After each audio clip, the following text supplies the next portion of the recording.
Hello दोस्तों। तो आपने यार पेंटिंग तो देख ही लिया है कि मैं क्या बनाने वाला हूँ। तो आज हम वही बनाएंगे। ओके। और ना हम बहुत ज़्यादा कोशिश करेंगे कि इसे इजी तरीके से करें ताकि हमारे ना पेंटिंग ईज़िली बन जाए। ओके। लेकिन अब देखते हैं आगे आगे क्या होता है। पर कोशिश हमें अपनी पूरी करनी है कि पेंटिंग अच्छी बने। और जितने डिटेलिंग्स मैंने दिए आपको भी बिल्कुल कोशिश करना है कि बिल्कुल सेम डिटेलिंग दे आप। ओके।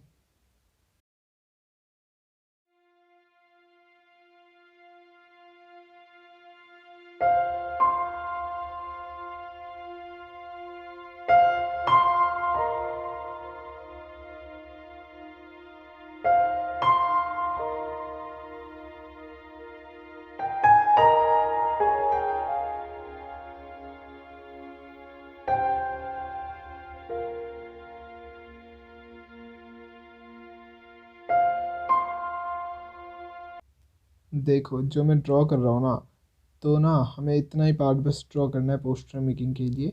और बाकी पार्ट हम सीधा कलर से ही करेंगे। क्योंकि ना जो हमारा मेन पार्ट होता है ड्राइंग में बस हम वही करते हैं, हमें ना टाइम बचा के काम करना होता है। तो ना ड्राइंग बहुत जल्दी करनी होती है। और ना ड्राइंग हमेशा ना लाइट ड्रॉ किया करो तुम। ठीक है। जैसे देखो मैंने यहाँ पे थोड़ा सा डार्क ड्रॉ करा है क्योंकि ताकि मतलब तुम देख पाओ इसको, लेकिन ना तुम्हें ना लाइट ड्रॉ करना है ताकि जब तुम पेंटिंग करो ना तो जैसे पेंसिल ग्रेफाइट का जो ब्लैक कलर होता है वो कलर के साथ मिक्स ना हो, इसलिए।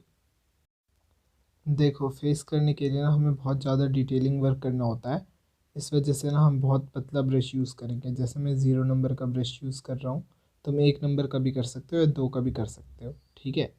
अब देखो अब जो जो कलर्स मैं ले रहा हूँ ना वो साथ के साथ ना मैं तुम्हें राइट साइड पे मैंने सारे कलर्स दिखा रखे हैं, जो जो कलर्स यूज़ कर रहा हूँ मैं। तो ना तुम्हें वो कलर्स यूज़ करने हैं साथ में। ठीक है। जब भी ले रहे हो कलर ध्यान से देखो, मैंने दिखाया हुआ है तुम्हें। तो ना तुम्हें ना वो बिल्कुल वो कलर्स यूज़ करने हैं। ठीक है।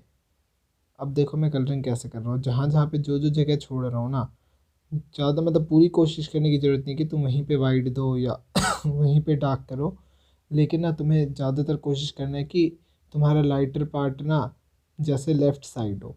क्योंकि ना लेफ़्ट साइड अगर लाइटर पार्ट दोगे तभी ना नीचे से जैसे ये दिया जला रही है तो नीचे से लाइट की रिफ्लेक्शन आ रही है। तो जो इसका लेफ़्ट वाला फेस का पार्ट है वहाँ पे लाइट आएगा, लाइट की रिफ्लेक्शन आएगी। तो उस जगह ना ज़्यादातर लाइट होगा तुम्हारा, इस वजह से। ठीक है। तो ना शेडिंग बस तुम्हें शेडिंग पे तुम्हें ये ध्यान रखना है कि वहाँ पे लाइट होगा। अब जैसे देखो इसके गाल पे अभी थोड़ा सा तुम्हें ज़्यादा वाइट दिख रहा होगा, है ना। जो गाल वाला पार्ट है उस पर वाइट ज़्यादा दिख रहा होगा। तो ये वाइट इसलिए ज़्यादा है क्योंकि जब रिफ्लेक्शन आती है ना तो गाल पे जहाँ पे ऊंचे वाला पार्ट होता है ना, जैसे हमारे आँख के नीचे हल्का सा गाल ऊंचा होता है, देखा होगा वहाँ थोड़ी सी एक हड्डी सी होती है। तो वहाँ उस वाले पार्ट पे ना शाइन ज़्यादा आएगी, चमक ज़्यादा आएगी। तो इस वजह से ना वहाँ पे रिफ्लेक्शन मतलब वाइट की ज़्यादा आती है, जैसे चमक ज़्यादा आती है। तो इस वजह से ना वाइट मैंने दिया है वहाँ पे ज़्यादा। ओके। तो तुम्हें मिक्सिंग में बस ये इन छोटी चीज़ों का ध्यान देना होता है। ठीक है। अब देखो पहले शक्ल का बेस सेट कर दिया मैंने, फिर उसके बाद देखो लिप्स बना दिए, अब आई बना रहा हूँ मैं। ठीक है। तो देखते चलो मैं कौन से कलर कैसे यूज़ कर रहा हूँ और कहाँ कहाँ मतलब क्या क्या कर रहा हूँ। ठीक है। उस चीज़ का ध्यान दो बिल्कुल ढंग से। और तुम्हें जहाँ जहाँ ज़रूरत पड़ेगी मैं बताता रहूँगा तुम्हें, और चीज़ें बताऊँगा कि क्यों करा है ये, और मतलब सब कुछ बताऊँगा। ठीक है। बस तुम वीडियो का ध्यान दो और देखते चलो। देखो आँख के आगे भी मैंने हल्का सा वाइट किया है, तो वो भी मतलब आगे से थोड़ी सी शाइन आ रही है इस वजह से। ठीक है। चलो अब करो तुम।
अब देखो, अब ना पतले ब्रश का काम हो गया है हमारा। ठीक है, अब उससे हल्का सा मोटा ब्रश यूज़ करेंगे, जैसे लगभग 3 या 4 नंबर का। ओके। और देखो ये ना फाइन आर्ट ब्रश यूज़ नहीं कर रहा मैं, ये दूसरा ब्रश है, तो अभी बताता हूँ मैं उसके बारे में। पहले मैं तुम्हें पेंटिंग के बारे में बता देता हूँ। जैसे देखो मैं ना अभी बेस सेट कर रहा हूँ। जैसे डार्क कलर करा मैंने, उसमें जो जो कलर्स यूज़ करे थे वो ध्यान से तुम देखते चलो। देखो तुम्हारे राइट साइड पे कलर्स हैं, ठीक है, तो तुम ध्यान दो कि मैं कलर्स कौन से यूज़ कर रहा हूँ। बाकी देखो जो मैं मिक्सिंग कर रहा हूँ ना, उसको कैसे कर रहा हूँ, ब्रश चलाने का तरीका भी देखो मेरा। ठीक है, तो उससे ना सबसे पहले देखो बेस सेट कर दिया मैंने। अब उसके बाद फिर ना मैं इस पर हल्की हल्की सी डिटेलिंग दूंगा, जैसे शर्ट के ऊपर जो टी शर्ट के ऊपर जो फोल्ड्स होते हैं वो दिखाऊंगा।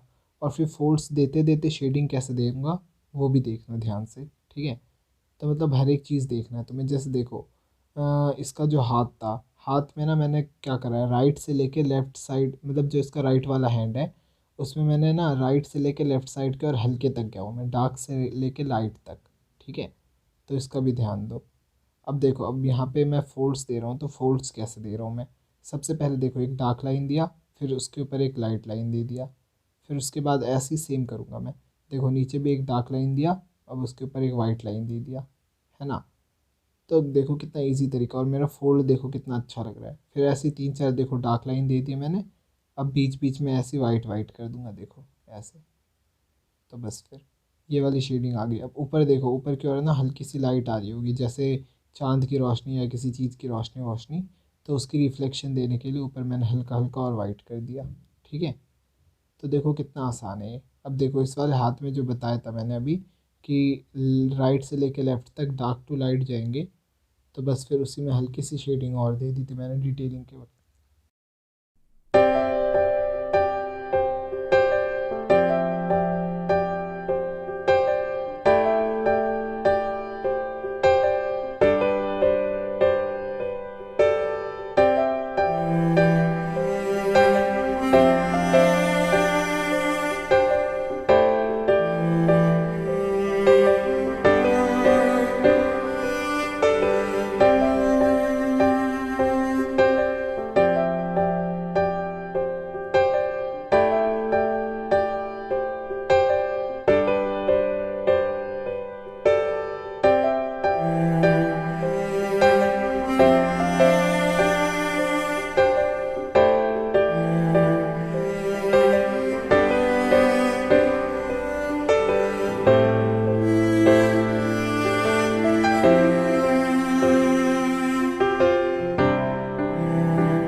यहाँ जो मैं नदी बना रहा हूँ ये मैं पर्शियन ब्लू से बनाऊँगा।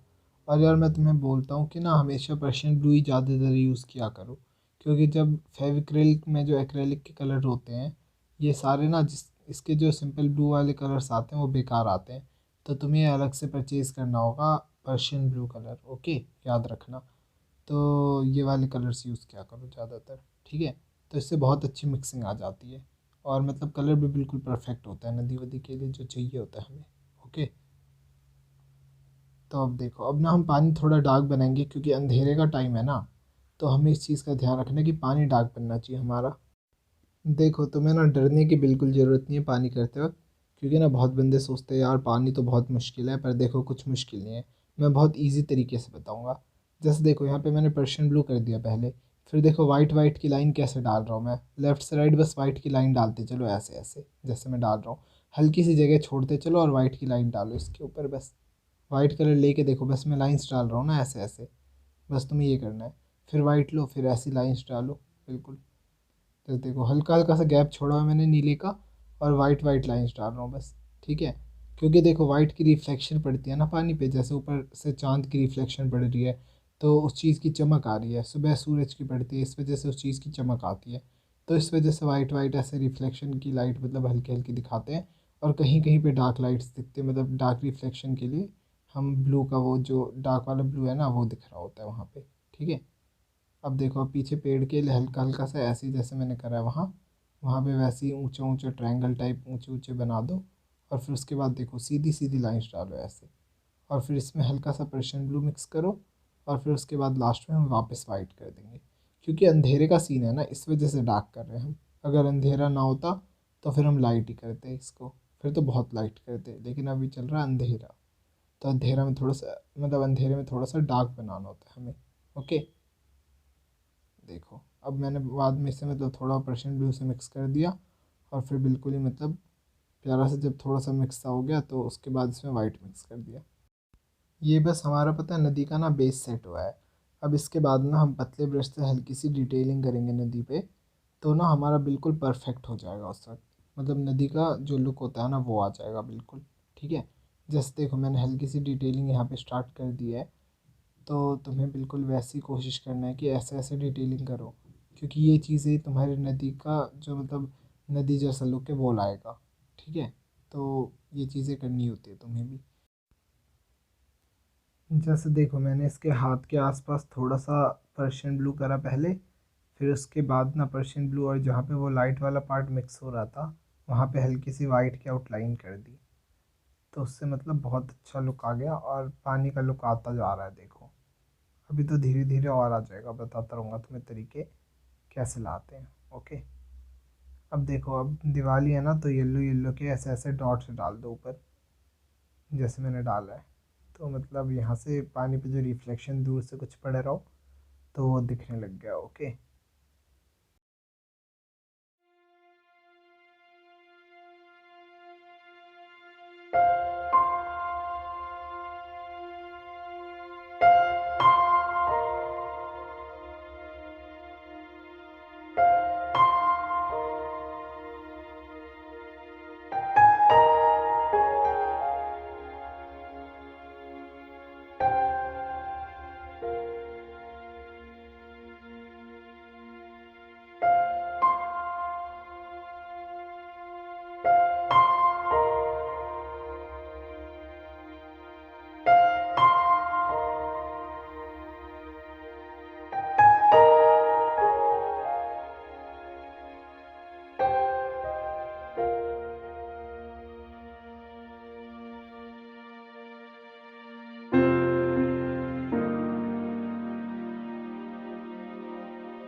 देखो, अब यहाँ पे जो हम बैकग्राउंड करेंगे, इसमें ना सबसे पहले हमें ब्लैक मिक्स करना है, उसके बाद फिर वॉयलेट, उसके बाद फिर पिंक 18। अगर तुम्हारे पास पिंक 18 ना हो तो तुम सिंपल पिंक भी यूज़ कर सकते हो। ओके। और फिर उसके बाद और फिर उसके बाद वाइट यूज़ करो। और फिर वाइट जब तुम यूज़ करोगे ना, तो तुम्हें एक चीज़ का ध्यान रखना है कि उसमें एक मैं पर्टिकुलर टेक्सचर यूज़ करूँगा, तो तुम्हें ना उस टेक्सचर का यूज़ करना है सेम। ठीक है। जैसे देखो, मैंने टेक्सचर देना स्टार्ट कर दिया है, तो देखो वॉयलेट को थोड़ा सा खींचा उस टेक्सचर में, फिर उसके बाद देखो पिंक 18 को खींच रहा हूँ, जैसे कि तुम सिंपल पिंक को भी खींच सकते थे। ठीक है। फिर उसके बाद इसमें ना वाइट मिक्स करूँगा बिल्कुल इसी टेक्सचर में। ठीक है। थोड़ा सा देखो, मैं ऊपर की ओर ना चांद बना रहा हूँ, जैसे चांद चांद वाला शेप होता है ना, उस शेप में कर रहा हूँ मैं। ठीक है। तो तुम्हें आसमान के लिए यार बस ये वाला टेक्सचर यूज़ करना है, और बहुत ईजिली हो जाएगा ये। ठीक है। फिर जब तुम ये टेक्सचर यूज़ कर लो, उसके बाद फिर इसके ऊपर चीज़ें बनेंगी, जैसे मतलब पोस्टर मेकिंग है तुम्हारा, तो फिर तुम और भी चीज़ें दिखाओगे, जैसे तुम्हें क्रैकर यूज़ नहीं करना चाहिए दिवाली के वक्त, तो तुम ये दिखाओगे। और फिर मतलब और भी चीज़ें तुम दिखा सकते थे, लेकिन पेंटिंग ज़्यादा कॉम्प्लिकेटेड ना हो, इस वजह से मैंने बहुत सिंपल रखा है। ठीक है। तो तुम कोशिश करना कि मतलब ये बनाओ तुम, और मेरे को सेंड ज़रूर करना। ओके। बनाने के बाद। चलो ठीक है, अब तुम देखते चलो पेंटिंग, अब ज़्यादा कुछ मुश्किल रह नहीं गया पेंटिंग में, जो मैं तुम्हें बताऊं। तो तुम ध्यान से देखो और सेम करने की कोशिश करो। देखो, इसे भी ना मैं जो वाइट कर रहा हूँ मैं, इसे थोड़ा थोड़ा सा मैंने मिक्स किया है उसमें, बैकग्राउंड में हल्का हल्का मिक्स किया, हल्का सा टेक्सचर रहने दिया है। तो इस चीज़ का तुम्हें भी ध्यान रखना है, और तुम्हें वैसे ही करना है। और देखो, पानी के ऊपर ना पतले ब्रश से तुम्हें वाइट लाइंस ऐसे ऐसे बिल्कुल पीछे की ओर, क्योंकि पीछे देखो, पीछे बहुत छोटी छोटी चीज़ें दिखाई देती हैं, तो वहाँ पे ना ऐसे वाइट से ना बिल्कुल पतली पतली सी रिफ्लेक्शंस डालो, जैसे वाइट कलर से तुम ऐसे ऐसे लाइंस डालो, तो ये भी पता लग जाएगा कि पानी का एंडिंग कहाँ पे है, और वहाँ पे रिफ्लेक्शन भी बहुत अच्छी लगेगी, मतलब जैसे पानी वाला लुक भी बहुत अच्छा आ जाएगा। ठीक है। देखो, ये जो मैंने नीचे जितने भी कमल फूल बना रखे हैं, दिया इसके अंदर है। तुम कहीं सोच रहे हो यार दिया कहाँ पे है इसलिए मैं बता रहा हूँ कि दिया इसके अंदर है, क्योंकि ये ना कमल फूल के अंदर दिया डाल के पानी के अंदर तैरा रहे हैं। ओके। तो एक तो चीज़ ये, और दूसरी चीज़, अगर तुम्हें मेरे से कुछ भी पूछना हो, चाहे मतलब किसी पेंटिंग से रिलेटेड या कंपटीशन से रिलेटेड, या कुछ भी पूछना हो, तो तुम मेरे को इंस्टाग्राम पे मैसेज कर सकते हो। ठीक है। मैं पक्का रिप्लाई करूँगा वहाँ पे, लिंक नीचे डिस्क्रिप्शन में, तो जाओ और मेरे को मैसेज करो। ठीक है।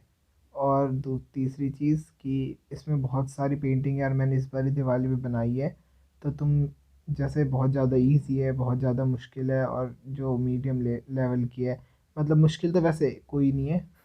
ठीक है, सारी इजी है, तो तुम मतलब देख सकते हो कोई भी पेंटिंग और बना सकते हो। इसके एंड स्क्रीन पे अभी 2-3 पेंटिंग ऐसे निकल के आएंगी, तो तुम वहाँ से जाओ और टच करो और देखो वीडियो, और कैसी लगी मेरे को बताना मैसेज में, कमेंट में, ठीक है। और हाँ यार, जो ये शीट यूज़ कर रहा हूँ मैं, और जो ब्रश यूज़ कर रहा हूँ या फिर जो कलर यूज़ कर रहा हूँ, सबका लिंक नीचे डिस्क्रिप्शन में मैंने दे रखा है। और वैसे मैं सबसे आगे भी लिख देता हूँ कि जैसे शीट कौन सा यूज़ करा, और मतलब ब्रश कौन सा है और कलर कौन सा है, ठीक है। तो तुम लिंक डिस्क्रिप्शन में है नीचे सबका, तो वहाँ से जाके परचेज़ कर सकते हो, या फिर तुम ना अपने पास वाले शॉप से ही परचेज़ कर लो। क्योंकि पता है ये वाले जो कलर्स होते हैं एक्रेलिक, ये पोस्टर मेकिंग के लिए बहुत अच्छे होते हैं। क्यों अच्छे होते हैं? क्योंकि ये ना कलर थोड़े से तुम कभी भी देखना चमकेंगे हल्के, तो अट्रैक्टिव कलर्स होते हैं बहुत ज़्यादा, ठीक है। तो ज़्यादातर बंदे इसको यूज़ करते हैं कंपटीशन में, मतलब बनाने के लिए। और ज़्यादातर देखना तुम, जो एक्रेलिक यूज़ करते हैं ना वही जीतते हैं। नहीं तो जो पोस्टर से जीतते हैं उनकी कलरिंग, मतलब जो कलरिंग लेवल होती है ना वो बहुत अच्छी होती है या फिर, ठीक है। तो ना तुम्हें मतलब जीतने के लिए एक्रेलिक का सहारा लेना चाहिए मेरे ख्याल से। क्योंकि जब मेरी बहुत अच्छी भी नहीं थी ना, तब भी पता है मैं एक्रेलिक कलर यूज़ करता था और ज़्यादातर जीत जाता था। फिर उसके बाद धीरे धीरे धीरे धीरे कर करके ठीक ठाक हुई है, मतलब इतनी भी अच्छी नहीं हुई, ठीक ठाक हो गई। ठीक है। तो चलो कोई नहीं, तुम वैसे ही करते रहो बस मेरी तरह, तुम भी सीख जाओगे, ठीक है। एटलीस्ट मेरी तरह तो सीख ही जाओगे। ठीक है। चलो, ऐसे ही लगे रहो और करते रहो। बाकी मिलते हैं तुमसे अगले वीडियो में। Okay bye.